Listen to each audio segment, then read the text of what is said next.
Vendredi 29 mai 2015, 19h à Lubumbashi. Madame, Messieurs, c'est pour nous un plaisir de vous retrouver pour cette grande édition vespérale de notre journal sur Nyota Télévision. Et nous vous disons merci de nous avoir choisis pour vous informer. Et voici tout de suite les grands titres. Au sommaire de cette édition du journal, à nouveau Katanga Business Meeting. C'est vendredi encore. Moïse Katumbi Chapwe y est allé, cette fois pour prélever la température. Vous suivrez également différentes entreprises qui se sont prêtées à notre caméra pour leur promotion. Et puis on va se rendre à Kasangiri vers la fin de cette édition du journal où la vente de sable se porte à merveille ces derniers jours. Les carrières qui fournissent cette matière sont celles du village Lubanda. Cependant, les vendeurs du sable de Kasangiri font face à quelques difficultés. Vous les suivrez au cours de cette édition. Voilà pour les grands titres. Une fois de plus, bonsoir Madame, Messieurs et bienvenue à cette édition du journal qui partira, je le disais en titre, de Katanga Business Meeting. Le chef de l'exécutif provincial était à nouveau entre les stands ce vendredi 29 mai et c'était cette fois pour prélever la température. Dans sa suite, nous avons de Stéphane Chisso qui nous propose cet élément de reportage. Le Katanga Business Meeting en est à son deuxième jour et à la veille de sa fermeture officielle. Pour manifester l'appui et le soutien qu'il offre aux opérateurs économiques, tant locaux qu'internationaux, le gouverneur Moïse Katumbi Chapwe a consacré l'avant-midi du vendredi 29 mai 2015 à une visite des stands des différents exposants présents au KBM, rejoint plus tard par le ministre national des petites et moyennes entreprises.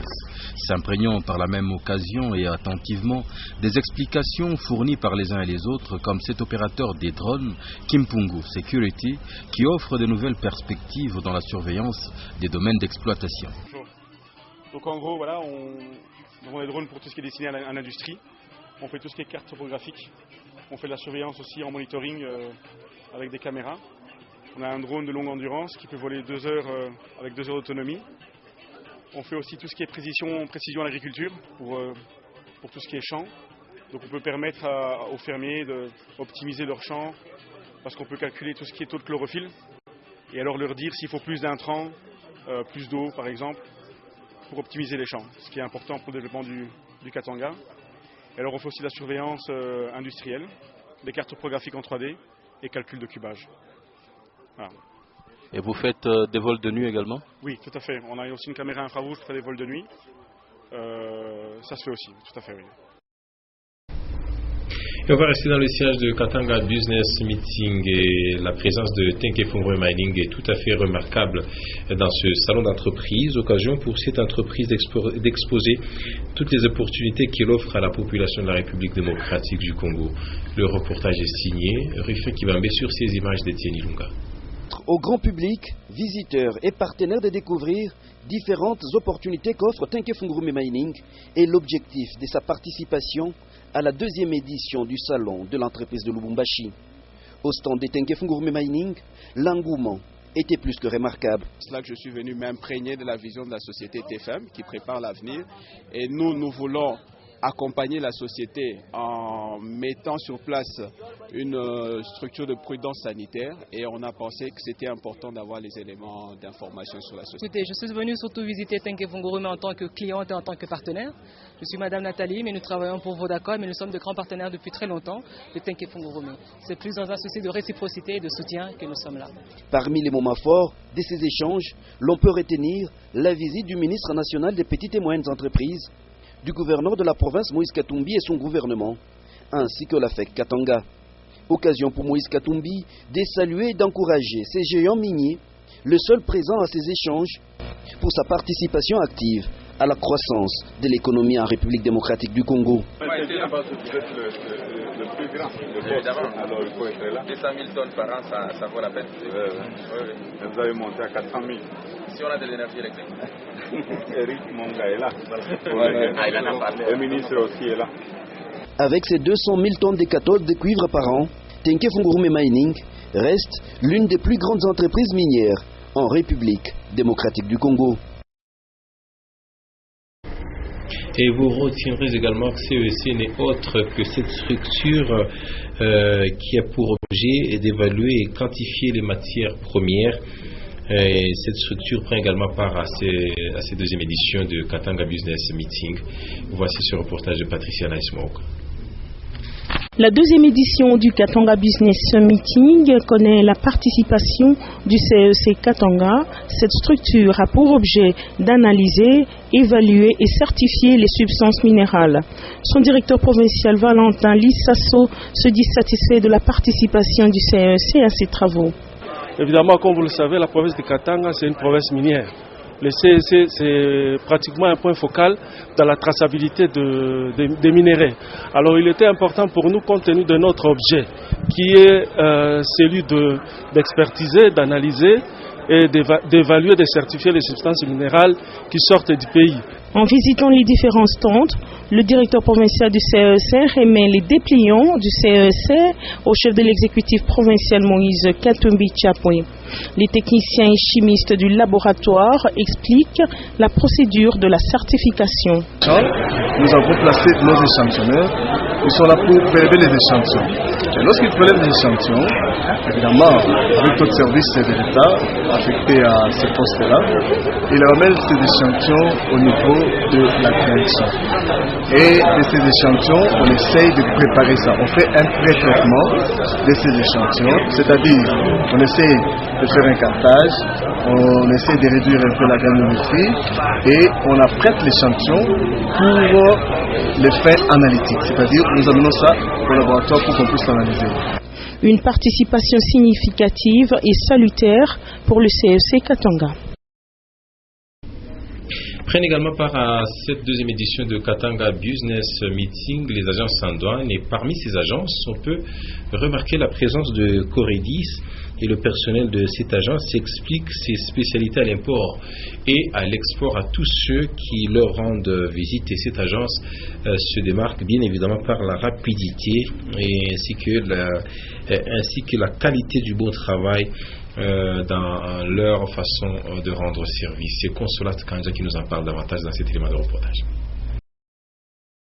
L'agence en douane Coredis, située au premier niveau de l'immeuble BCDC sur l'avenue Kassai, participe aussi activement à la deuxième édition de Katanga Business Meeting. Dans son stand où elle expose ses services, les visiteurs reçoivent des explications notamment sur son dynamisme à l'export comme à l'import. Il y a autant d'agences, il y a la concurrence loyale, tout comme déloyale. Mais chez Coredis, notre travail que nous faisons dans la rapidité, du côté export, si les clients viennent chez nous, nous facturons moins. Ça c'est de 1. De 2, c'est pas parce que nous voulons nous vanter. Les formalités de dédouanement sans arrêt du système, sans perturbation des formalités de dédouanement, nous les faisons à 5 jours, 6 jours. Ce qui donne la qualité et la performance du Coredis. Aux imports même, nous avons des preuves.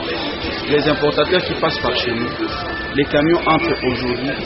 Un jour, deuxième jour, ça suffit déjà. Les camions se trouvent chez l'importateur, on décharge et l'importateur commence à écouler son produit. Coredis, transitaire en douane, veut à travers sa participation à KBM se rapprocher davantage de ses potentiels clients. Et sachez aussi que Anson Congo est une entreprise chinoise spécialisée dans la vente et la location d'engins et pièces de rechange. Elle est également présente à cette deuxième édition de Katanga Business Meeting qui se déroule au bâtiment du 30 juin. Consolat Kanja une fois de plus pour cet élément de reportage. Ensemble Congo SARL est en train de marquer sa présence au Katanga Business Meeting qui lui offre 3 jours d'exposition. C'est une entreprise chinoise spécialisée dans la vente et location d'engins, dont les camions et pièces de rechange, avec la particularité d'être le distributeur exclusif de la marque Liugong dans la province du Katanga. Premièrement, vous allez le remarquer, tel que nous sommes ici, la seule entreprise chinoise qui participe à l'exposition, c'est nous. Et la particularité, c'est que nous sommes les distributeurs exclusifs de la marque Liugong. C'est vrai, vous pouvez trouver à gauche, à droite cette marque, mais nous avons la particularité, nous sommes les distributeurs exclusifs. Et que si vous venez chez nous, l'exclusivité veut dire tout simplement que le prix est à moins cher. Nous demandons aussi à tous les jeunes, comme le gouverneur l'a dit, dans son message, nous sommes en train de lutter pour la création de la classe moyenne. Ainsi, tous les jeunes qui auront trouvé des contrats de partenaires, qu'ils viennent chez nous, nous n'allons pas les oublier, leur droit sera garanti.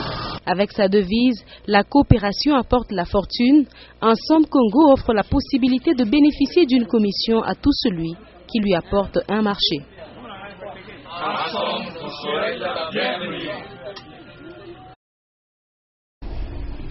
Et on va garder encore un peu Consolate Kanja qui nous parle cette fois-ci de MD Services SAR, qui est une entreprise spécialisée dans la sous-traitance, conseil et facilitation. Sa devise efficacité, expérience et cohérence. Cette entreprise prend également part à Katanga Business Meeting. Voici ce reportage. À travers Katanga Business Meeting, MD Services SARL, qui y participe activement, veut étaler au public congolais katangais toute son expertise, que ce soit dans le mining, le transport, l'agriculture, la construction, etc., grâce à un service conseil et de facilitation.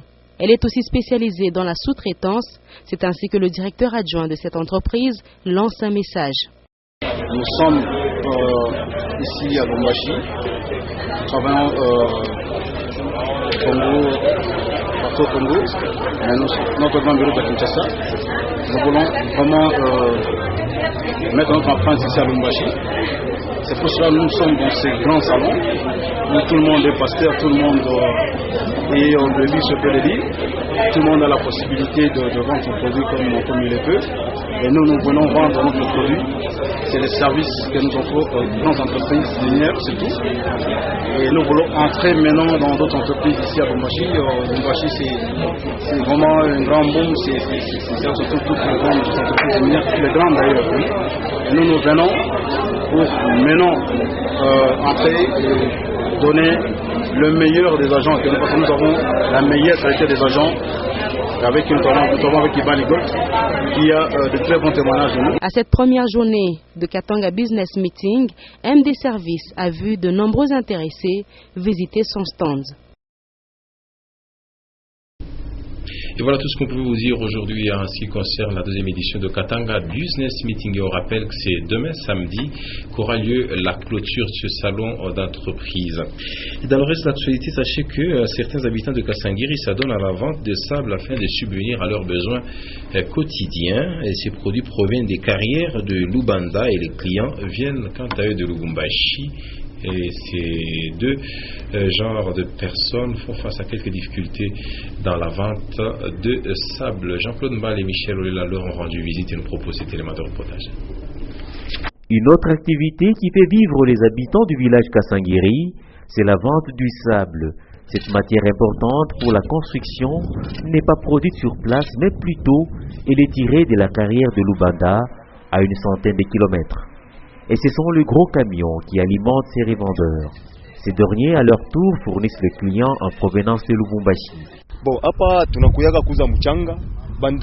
Nous venons nous alimenter en sable dans ces villages. Les habitants d'ici s'approvisionnent à Lubanda. Les prix varient selon qu'il s'agit d'un petit ou d'un gros camion. La charge d'un petit camion coûte 100 000 francs congolais. Même les femmes s'y investissent.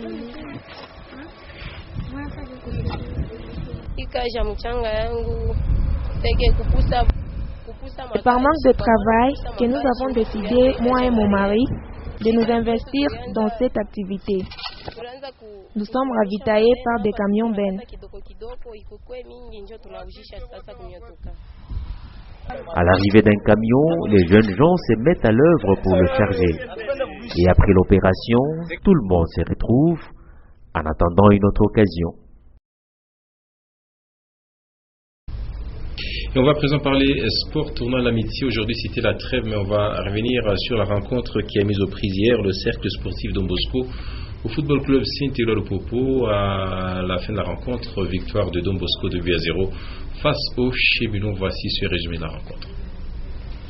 Don Bosco Lupopo, troisième journée de ce tournoi amical. Les Salésiens avaient un retard des points avec 2 défaites. Il leur fallait une victoire et c'est sur Saint-Éloi-le-Popo que la première de Isaac Assongo Ngandou et ses poulains arrive.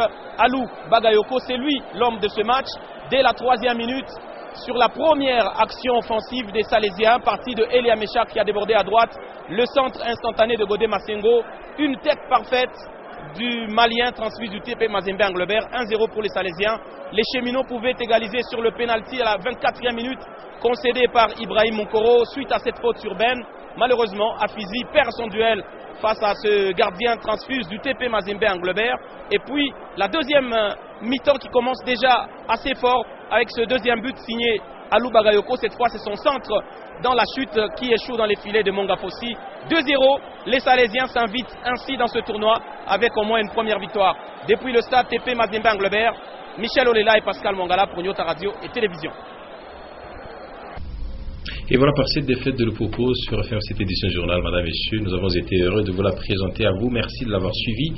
Merci également aux équipes techniques et rédactionnelles de Nyota Radio et Télévision qui m'a tenu compagnie. Mais sachez qu'après nous, vous aurez 2 pages magazines, à savoir celle de TFM et puis Finca. Et c'est toujours en rapport avec la participation de ces entreprises à la 2e édition de Katanga Business Meeting. On rappelle les principales articulations. Moïse Katumbi Chapoué était ce vendredi 29 mai 2015 entre les stands de KBM, Katanga Business Meeting, qui se tient dans l'enceinte du bâtiment du 30 juin. Et cette fois-ci, il est allé pour prélever la température dans ce salon d'entreprise. Et puis on s'est rendu à Kasangiri où l'activité principale en ce moment reste la vente des sables. Et cette matière provient des carrières du village Lubanda. Vous avez suivi les détails au cours de cette édition du journal. Fin complète, Madame, Messieurs, une fois de plus, merci. À 21h, les news en français, et puis à 23h, Auguste Fortina Kassongo vous retrouve pour les infos de ce vendredi 29 mai. Excellente suite de nos programmes sur Nyota Télévision.